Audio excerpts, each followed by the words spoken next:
Hi and welcome to another tutorial. In today's lesson we'll learn all about using lists and loops in Python. So anyways guys, let's jump in. So the first thing that we need to know here is what is a loop, and specifically we're going to look at the for loop. Now a for loop is used for iterating over a sequence, and remember iteration means repeating using each item one at a time.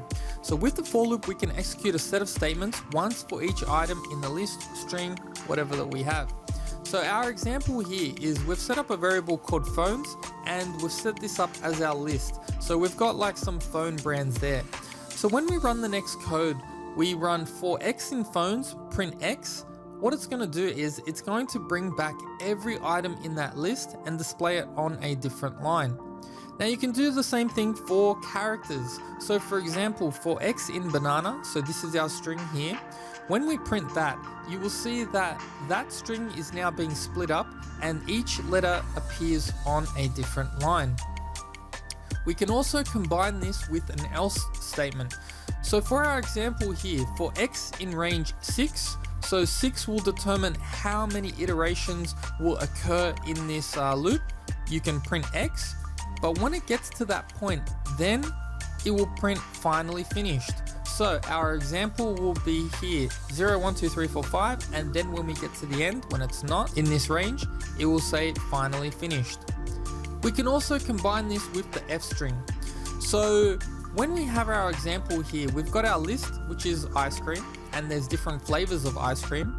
So for flavors in ice cream, now we can combine it with our FString here. And remember, to use the FString, we need to use the curly brackets. So the results here would be every ice cream flavor with this string on every separate line. So now we're going to move to the split function, and basically the split method breaks up a string at a specified separator and returns a list of strings. So for example here we have favteams is equal to import, and then we are going to accept some input, and then what happens is we are going to split that input. So we will split the user data into a list of items.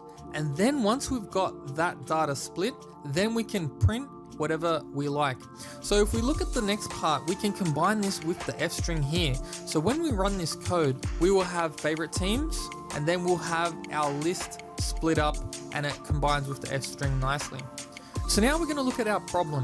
And the problem is to write a program that asks for some country names and then splits them up. So the example will need to look like this.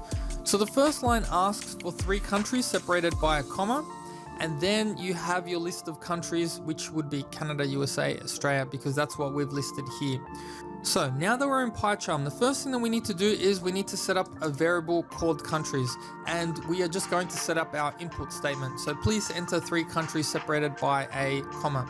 The next thing that we need to do is we need to split it. So we're just going to say countries is equal to countries.split. And now what we need to do is, because we want to separate it by the comma, we need to make sure that we list it down there. The last thing is we need to put in our print statement. And so we're going to run this with an FString. So what we need to put in here is your list of countries.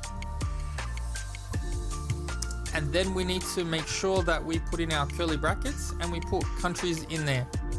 And so now if we run that,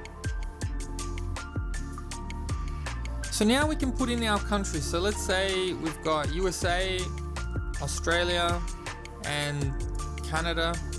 And now if we run that, you can see that it prints back with our FString command the list that we've put into this import. So anyways guys, that's another quick tutorial on how to use loops, split, for loops, and a few other things. Thanks for watching, and I'll see you guys next time.